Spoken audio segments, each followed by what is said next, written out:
Consequences of tariffs are usually disastrous. Nothing is certain except death and taxes. Today, let's focus on taxes, as avoiding certain death is a matter of Sith lords, vampires, or necromancers. And as of taxes, well, the Court of Appeals for DC just agreed with Court of International Trade, ruling that vast catalog of tariffs imposed on us by our Lord Donald Trump are in fact illegal. So let's unpack what just happened and what are the likely consequences. There is no such thing as good tax, but certain taxes are worse than others. Famously, a tax on tea imports imposed by the British was among chief reasons for the American Revolution. So it's fair to say our nation was never too keen to pay taxes, particularly taxes on imports. Almost all taxes can be bad for the economy. Some are also very bad for the economy or just plainly illegal.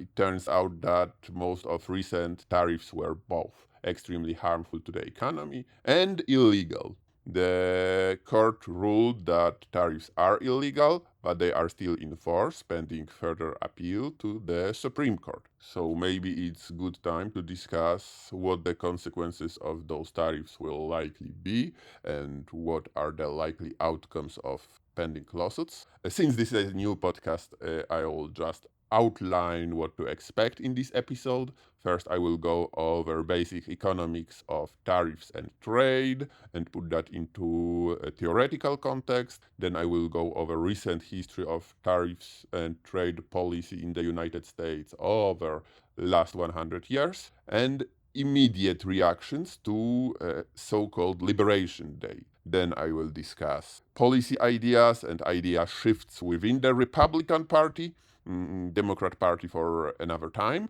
Like the Republican Party is the party in power, so more interesting now. And after that, I will discuss the immediate consequences of the tariffs that we have. And in final, although the biggest segment, I will go over the nitty-gritty details of present lawsuit challenging legality of Trump tariffs. Don't worry, under the video on YouTube, I will add specific timestamps pointing to each and every topic discussed, so you can easily navigate and easily share specific parts of this video with your friends. Tariffs are essentially taxes on imports, plain and simple. They are levied on businesses that are importing goods or individuals importing goods. Or if we are to believe our criminal in chief, other countries pay tariffs we impose on them. He believed this stupidity years ago and he appears to believe it now. Let's see, this is his tweet from 2018. And this is his tweet from 2025. So, yeah, he appears still to follow this belief. So, apparently, he's bringing billions of dollars a week from other countries, not from our people, our consumers. Interestingly, tariffs are universally seen negatively among economists. Tariffs or import duties are rare case of such agreement between different schools of thought in economics. Economists tend to debate everything: capitalism and socialism, monetary policies, incentives, regulation and deregulation. There are very few rare cases of agreement like price and rent controls or tariffs. Let me borrow this graph from Voice of Liberty based on Global Market Economic Expert Panel. Like 52% agree and 43% agree strongly that imposing tariffs will result on substantial portion of those tariffs being borne by consumers of the country that enacts the tariffs. So, like, that's not really belief, a point of debate, that's a consensus. A few years back, there was a similar survey on IGM panel. I'm borrowing chart from American Enterprise Institute, focused specifically on imposing then new US tariffs on steel and aluminum, and if they would improve Americans' welfare. Well, again, there was 28% disagree, 65% strongly disagree. The remainder is no opinion. So, like, no reasonable economist agreed with this position. And here is the follow-up. What happened? This is from Center for Freedom and Prosperity. Those tariffs on steel and aluminum actually did create jobs, over 1,000 jobs, mainly in steel industry, but at the same time, they caused 75,000 jobs to be lost in industries dependent on steel and aluminum, including automobiles, aircraft, and machinery. Very, very high margin, high value businesses, depending on supply of raw materials. So, like, we are what? Supporting businesses on lower end of value chain at expense of higher value businesses where we have bigger competitive advantage against nations such as China. It doesn't make sense to me. China. It made sense to the government back then, so now we have even higher tariffs. So we are to expect a similar process for a larger scale, possibly entire economy for the time being. Insanity. Anyway, and by the way, this position is not new in economics. Like Adam Smith, early proponent of free market in late 18th century, stated that trade protectionism results in greater costs borne by consumers, and that free trade is necessary for wealth of nations. With this, quite frankly, ironic passage that, well, yes, Scotland could grow grapes and produce excellent wine, if not for this pesky French or Italian competition, but such wine would be like, what, 30 times more expensive. David Ricardo in early 19th century went even further and presented compelling argument. Now it's obvious to us, but back then it was a certain discovery that capital is allocated effectively where free trade is permitted, and where it's not, well, it's mid-19th century French economist, one of most influential liberty thinkers of his time, Frédéric Bastiat, likened tariffs to plunder. So that's that's the statement, that's the writing. And let's go to 20th century thinkers, starting with prominent Austrian Ludwig von Mises, one of most influential free market thinkers, who stated that every tariff and every trade restriction is interference with natural course of production and exchange, and like every intervention, it benefits a few at cost of a many. What about Friedrich von Hayek? Well, he rightfully pointed out that all protection, all tariffs, all subsidies and monopolistic privileges are merely different forms of the same thing. Then they confer advantage upon particular producers at expense of the community at large, which we seem to be seeing right now. And last economist whom I'd like to present is Milton Friedman, one of greatest American economists who have ever lived. He drawn simple conclusion that tariffs are plain and simple tax on consumers, and they benefit small group of producers, but at far greater cost to the rest of population. And he also discussed that supposed threat of unfair foreign competition and the notion that tariffs may be viable answer, concluding that in such case the valid solution is simply unilateral free trade, and the gains to the community as a whole would outweigh the losses of those particular groups. So no, the position in economics is not new. Although when the three first men I mentioned, Smith, Ricardo, or Bastiat, penned their writings, it actually was not yet mainstream. Now it kinda is almost everywhere.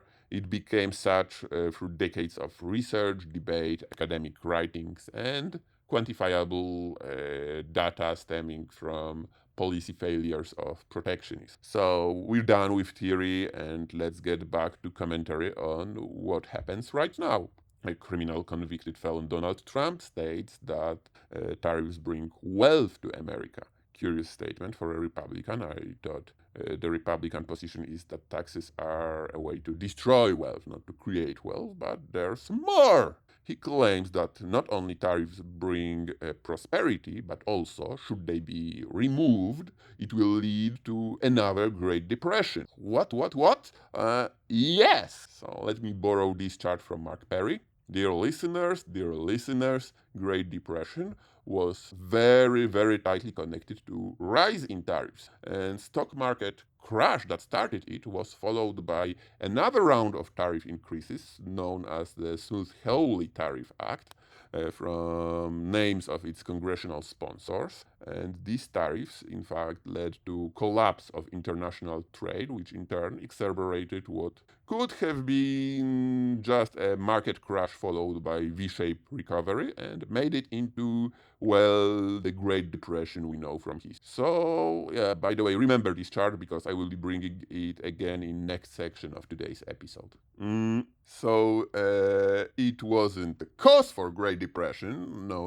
It wasn't a singular cause for Great Depression, but it significantly contributed to making it worse than what it could have been otherwise. Collapse of international trade under President Hoover prevented economic recovery for years, and partial rollback of these policies was necessary to get anywhere close to recovery.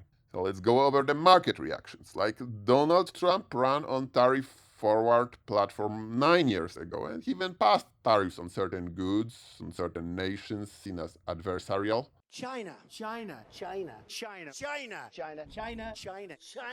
Yeah, mostly this nation. But with respect to countries, most countries and most goods, he maintained relative normalcy. Maybe not normalcy compared to his predecessors, but definitely normalcy today, which I guess made us maybe more open to another round of his presidency. At least made some of us more open to this. So, well, when he announced his Liberation Day tariffs against the whole world, the stock market tanked. And when he announced suspension of tariffs, the market recovered quickly and seems to be on more or less upward trajectory ever since. So reaction is not so surprising given scope and rate of these tariffs, that it's so very close to what we experienced during the Great Depression. Now, we're going up because I think we are hoping that those tariffs will be blocked after all, but will they? I will discuss it in one of next sections of today's podcast. And it's not like before Trump we didn't have tariffs at all. Quite opposite, we did. While we were lowering them, we were building institutions like WTO, NAFTA, the TPP, unfortunately scraped by our deal leader to great advantage of China, and other processes to support free trade. By the end of the Cold War, the trend was clear, and even as President Reagan was pushing for free trade and end of communism, well, he was occasionally using protectionist measures against Japan, for example, including his short-lived semiconductor tariff or his imports quotas on automobiles, but his position on free trade was more or less clear, and he actually discussed a lot of what we discussed in this podcast, so what we are discussing now was known to him back then. Listen up. Indeed, throughout the world, there's a growing realization that the way to prosperity for all nations is rejecting protectionist legislation and promoting fair and free competition. Now, there are sound historical reasons for this. For those of us who lived through the Great Depression, the memory of the suffering it caused is deep and searing. And today, many economic analysts and historians argue that high tariff legislation passed back in that period, called the Smoot-Hawley Tariff, greatly deepened the Depression and prevented economic recovery. You see, at first, when someone says, let's impose tariffs on foreign imports, it looks like they're doing the patriotic thing by protecting American products and jobs. And sometimes for a short while it works. but only for a short time. What eventually occurs is, first, homegrown industries start relying on government protection in the form of high tariffs. They stop competing and stop making the innovative management and technological changes they need to succeed in world markets. And then, while all this is going on, something even worse occurs. High tariffs inevitably lead to retaliation by foreign countries and the triggering of fierce trade wars. The result is more and more tariffs, higher and higher trade barriers, and less competition. So soon, because of the prices made artificially high by tariffs that subsidize inefficiency and poor management, people stop buying. Then the worst happens. Markets shrink and collapse, businesses and industries shut down, and millions of people lose their jobs. The memory of all this occurring back in the 30s made me determined when I came to Washington to spare the American people the protectionist legislation that destroys prosperity. And it's not like Donald Trump is first guy to discover tariffs after long no tariffs. Well, even Joe Biden passed some tariffs on Chinese goods.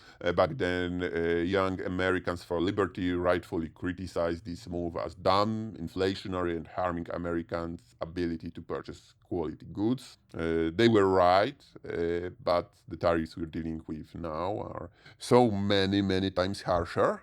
But like, I'm just adding this to highlight that like tariffs are not new. Tariffs on everything from every country and high tariffs on everything from every country. That's like first time in the decades, and we are close to Great Depression level of tariffs. So what's the predicted cost of tariffs we are discussing? Well, the International Monetary Fund revised global GDP target by 0.5 percentage point down for this year globally, and inflation projector upward for every region except China. And for the following year, we are also trending in some very bad direction. So both downwards in terms of GDP and upwards in terms of inflation. So not good, not good. The Tax Foundation, the conservative-leaning think tank, conducted exhaustive analysis of Trump tariffs, finding, among other things, that these tariffs will, in the good USA, cause loss of over percentage point of GDP long term, including 0.7 from the AIPA tariffs, 0.2% from non-AIPA tariffs, i.e. steel, aluminum, auto parts, and another 0.2 from international retaliation. So, well, they did also include the international retaliation against our tariffs, but it looks like most of the tariffs we are doing, most of the harm we are doing to ourselves through our tariffs, and other nations are just piling in because of all that stupidity that harms them as well.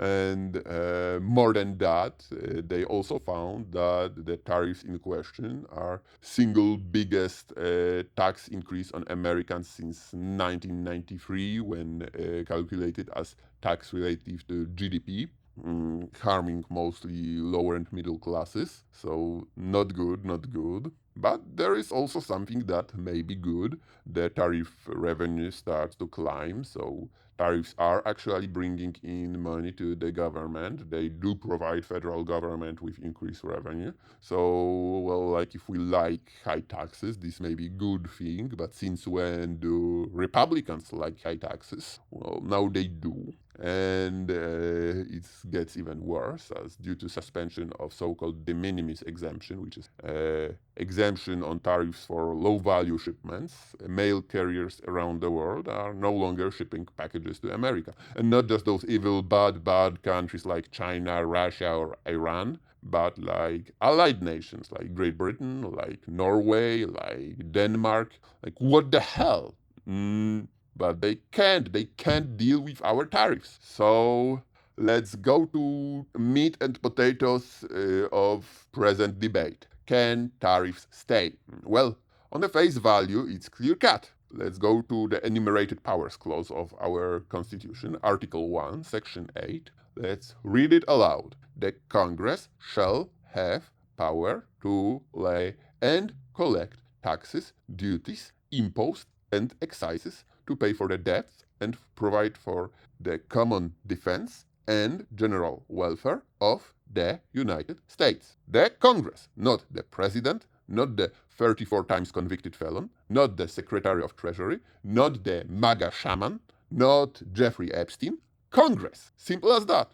And if that was the entire story, we could end the episode here, but it's not. Congress more than once vested parts of their powers onto executive branch, either through regulatory agencies or to president himself, and sometimes courts allowed this. Donald Trump justified tariffs by authority given to him by so-called IEPA, or International Emergency Economic Powers Act, a 1977 law giving president a vast discretion to impose different sanctions on foreign nations in emergency, and with very broad scope of what can constitute an emergency, which raises several questions, like i.e. is the trade order that was US policy for decades, does it in fact constitute emergency? Well, likely no.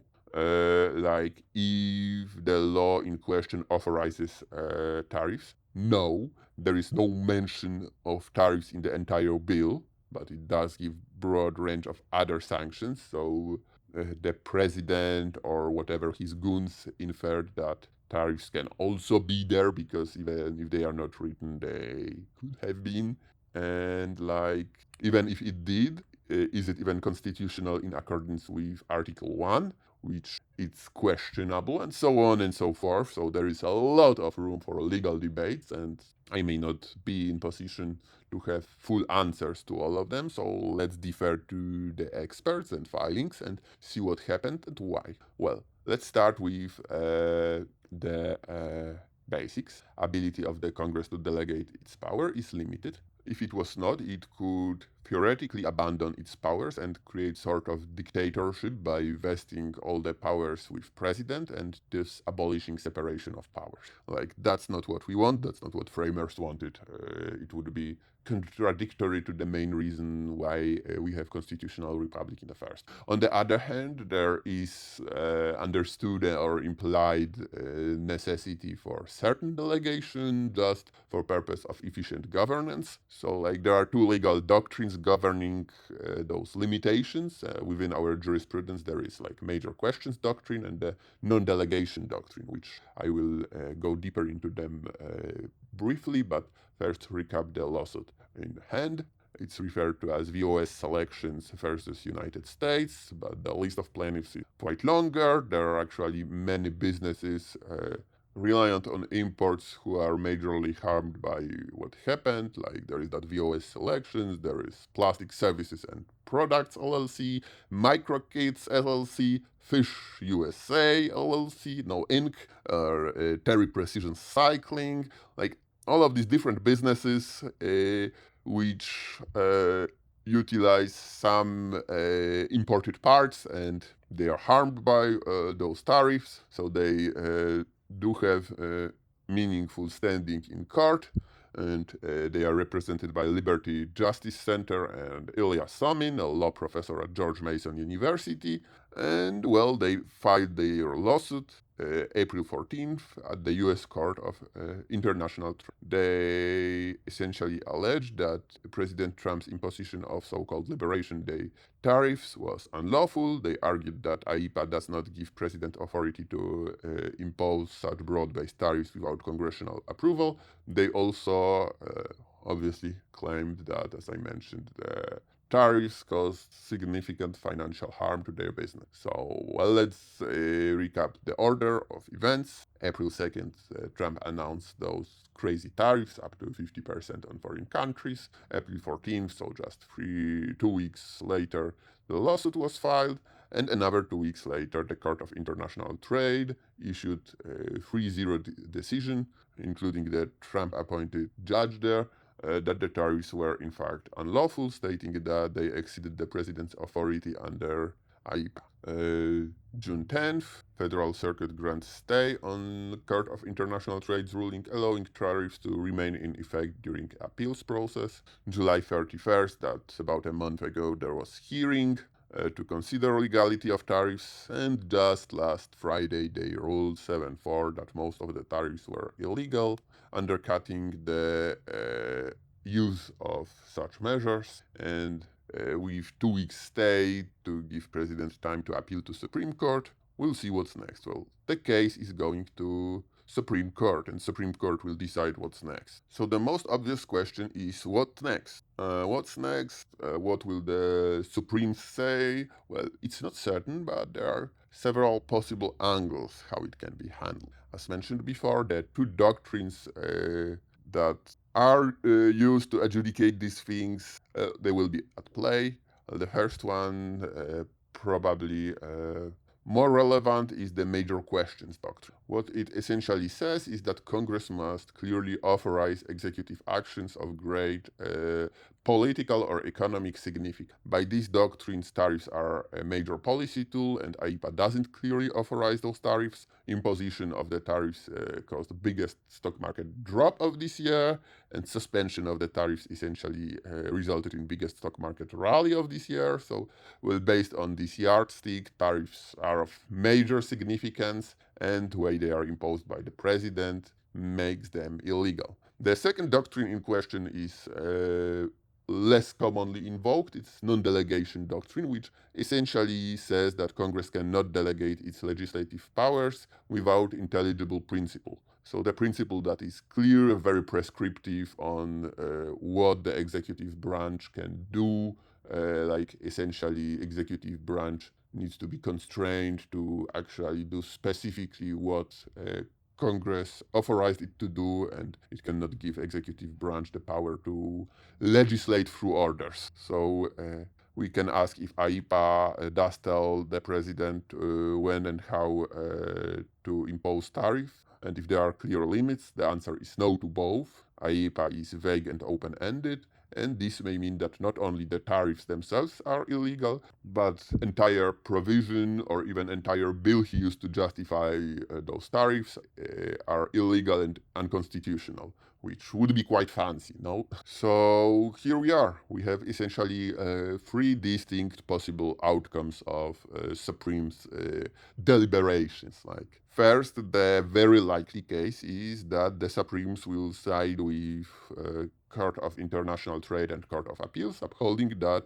tariffs are illegal based on major questions doctrine. That is, IEEPA does not clearly empower president to enact tariffs. Simple as that. Second, also quite likely, given the composition of court, is that Supremes will side with the president. After all, many of them are his nominees. So if the conservatives find a way to bend backwards to support President Trump, it is real possibility, although very contradictory to their professed doctrine. And third, unfortunately the least likely, but still possible, is striking down entire IEEPA, or at least vast portions of it, as unconstitutional on non-delegation doctrine grounds. Keep in mind that if not for the very clear wording of Article 1, the second opinion would be almost given, because they want to support him. But in this situation, they will need a lot of mental gymnastics, which they may find themselves capable of, but who knows. So, let's go over a quick recap of whom we have on the court and what can we expect them of. The first one is, of course, Chief Justice Robert. He is actually, as a Republican, he's actually likely to oppose those tariffs. That would be in line of decision he wrote, i.e. on West Virginia versus EPA, where he strictly limited agency powers based on lack of clear congressional authorization. Then there is Clarence Thomas. Well, based on his writing and professed originalism, I would assume that he will be very likely to limit powers that aren't clearly delegated to the president. But as current president is Donald Trump, well, he may find reason to support him specific. Then there is Justice Alito. Well, he's, let's be nice, very receptive to national security, foreign affairs argument, and very likely to give a lot of deference to the executive branch. So I would guess he's likely to uphold tariffs. Then there is Gorsuch. Neil Gorsuch, in his writings and doctrinal positions, he would seem to be likely to suggest non-delegation approach. And he's less likely than Thomas to do this kind of mental gymnastics in order to support President Trump in his power grab. So I'd say he's more likely than not to actually oppose the tariffs. On the other hand, he's Trump nominee, so who knows. Then there is Brett Kavanaugh. The situation is very similar to Gorsuch, and I'd say I'm hopeful he'll join the opinion that tariffs are not authorized under IEPA. Throwing entire IEPA under the bus? Unlikely, but upholding the tariffs? Well, he may find a way. Still more likely than not to oppose tariffs, just based on his previous jurisprudence. But again, he's a Trump nominee, so ruling against Trump is not given, even if what Trump does is blatantly illegal. Then there is Coney Barrett. She's actually even more likely than Gorsuch to join ruling making entire statute illegal. She's quite strict on these things, but she is again a Trump nominee, so nothing is certain. Trump tariffs, Trump nominee, you see the pattern. Then there is Elena Kagan. She's liberal of the court, so more likely than not, she will join ruling rejecting Trump tariffs under major questions doctrine. Unlikely to make entire statute illegal, but very likely to make it clear that it doesn't grant president the tariff power. Then there is Sotomayor. She's a strong defender of statutory limits on executive power and separation of power arguments, so we can definitely count on her. And then there is Ketanji Brown Jackson. Well, likely to view tariffs as core Article 1 power, requiring clear congressional text. Duh. So, again, I trust her. We'll see what will happen. So we have maybe 5 guys likely opposed to tariffs. We have 2 guys who are definitely in favor of tariffs. So striking down tariffs with possible 5-4 or even 6-3 decision, well, it can happen, but if all the Trump nominees join Alito and Thomas, who they just find a way to side with Trump too often, we may end up in a situation where president finds new power to impose new tariffs on Americans in unchecked way. Well, hope not, but it is possible. Keep in mind. So, no promises here. So what next? So what's next with tariffs? Well, assuming the courts will stop them within few months, a lot of damage is already done. Trade diversions, supply chains broken, consumer-facing businesses harmed, hiring slowed down, ports empty, go on and on. Even if the tariffs are abolished today evening, tonight, whatever, damage is already done. But what if the Supremes will find a way to uphold tariffs? Well, that's another completely different story. Another global Great Depression? Maybe, not necessarily, though. On one hand, the global economy is more connected than 100 years ago, so harm may be even greater than back then. But also, on the other hand, it seems to be quite resilient. It survived hundreds of stupid regulations, it survived coronavirus and other things. So it's not implausible that we will, in fact, survive Trump tariffs. Well, even if slowdown is all but given, we will survive. We have rebuilt our republic after so many disasters, there is no way to give up now. No reason. So that's it for tonight. Or is it? He just posted this stupidity. Claims to 8 trillions with a T in tariff revenue and hundreds of thousands of new jobs with 4 trillions of annual goods imports. That would be impossible. Well, even his own Treasury Department claims just 142 or so billions. And as for jobs, he just fired a statistician responsible for compiling these numbers because the numbers were so bad. So yeah, maybe better stop for the day, as this seems to be the never-ending topic, never-ending discussion. Let me know what you want me to discuss next. Do you want to go into 18th and 19th century history of tariff policy? Maybe discuss income tax next. Did you know that there was time when Supreme Court declared that income tax is unconstitutional? Time when rates were as low as 7% or as high as 94%? Do you want to know who pays income taxes? Top 1%, middle class, working class, any other class? Or maybe focus on something completely different. Donald Trump and his conflict with blue cities, conflict with higher education, immigration enforcement, or maybe discuss some Democratic hopefuls, Mamdani, Newsom, others. There is a lot going on in politics, so we'll not run out of topics to discuss. Finally, since this is the first episode of new podcast, please share it with your friends if you care, and if you love the rule of law and economic freedom. If you are interested in content I'm presenting, please share the podcast, please like, please subscribe. Thank you and goodbye.